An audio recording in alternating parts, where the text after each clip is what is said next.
Now, no discussion on the nose would be complete without talking more about the common cold.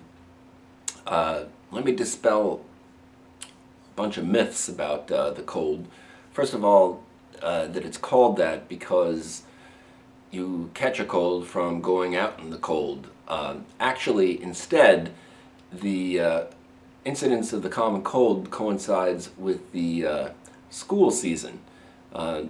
Kids in your household, those little vectors of pestilence, go out to school in a mass and are in close contact. One of them has a cold, they pass it on to their friend. Then the kid comes home, they give it to the family, and everyone in the house comes down with the same bug. Another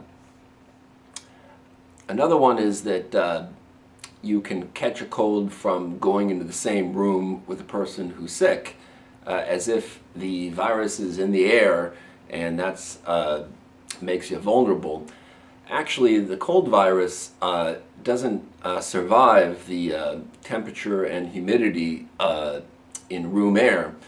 The way it does work is the person who's sick blows their nose, they've got this glob of mucus in a Kleenex, and the mucus sort of protects and insulates the virus, and then someone's mom is kind enough to pick up the Kleenex from the bedside and throw it in the wastebasket, and then scratches her eye or her nose or her mouth and inoculates herself. So really, the way you get sick is by your own hand, literally. How about this one? You can get your dog sick. The dog comes and licks your face and you're scared that now he's got your cold. Actually, the human cold virus is species specific. Dogs can't catch a human cold. Grammatically, people will talk about their cold moving from their nose to their chest, as if the virus literally migrates and it goes from sneezing in the early phase and later in the week coughing, as if the virus has entered your chest. The virus doesn't handle warm temperatures. That's why it lives in your nose, where it's cooler. If it goes in the bloodstream, which normally might be a sort of a freeway to get to other parts of your body, including your chest, yeah, that's nearly 100 degrees, and they can't handle that. Even if you swallowed mucus and somehow it went down, not into your stomach, but into your lungs and slid down the respiratory tree, it's too warm in your chest for them to survive there either. The coughing is instead the presence of the virus in your nose stimulates an immune response, and chemical mediators go through your blood instead of the virus, and that ultimately affects your chest and causes the coughing. Some colorful researcher did an interesting experiment. He wanted to see if kissing someone with a cold caused transmission. Actually, it doesn't.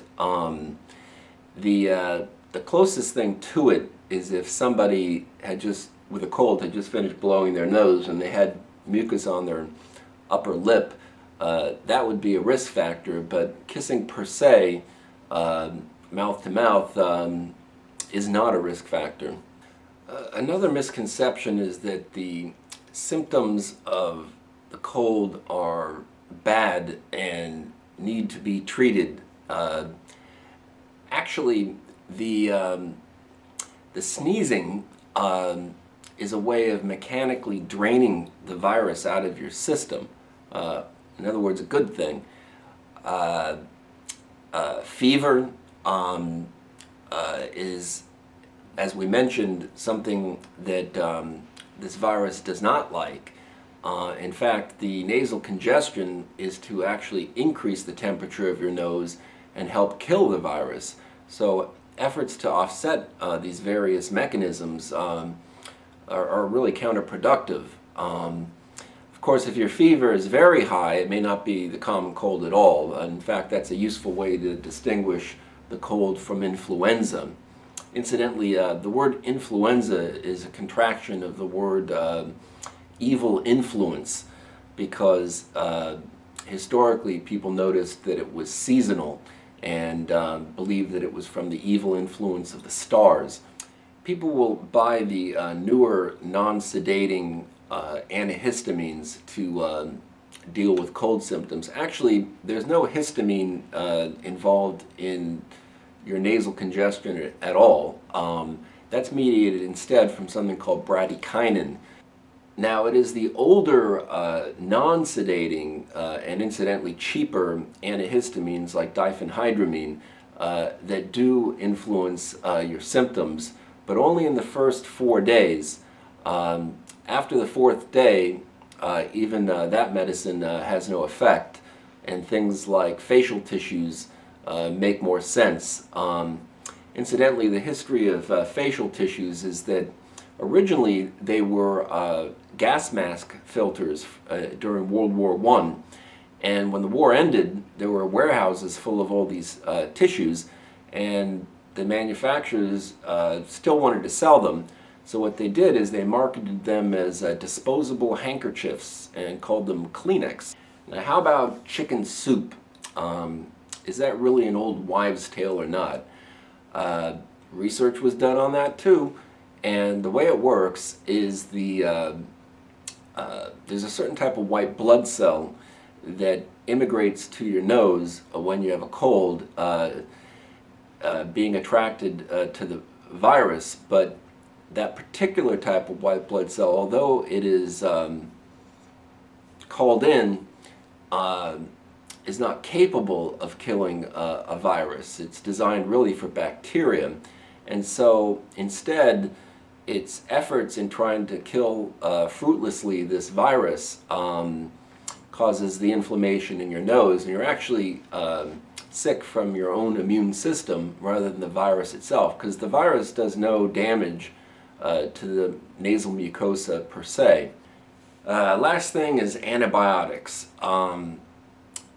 There's an expression that if you treat a cold, it only lasts 1 week, and that if you didn't, it would last as long as 7 days. And the sarcasm is that it's going to go away on its own no matter what you do.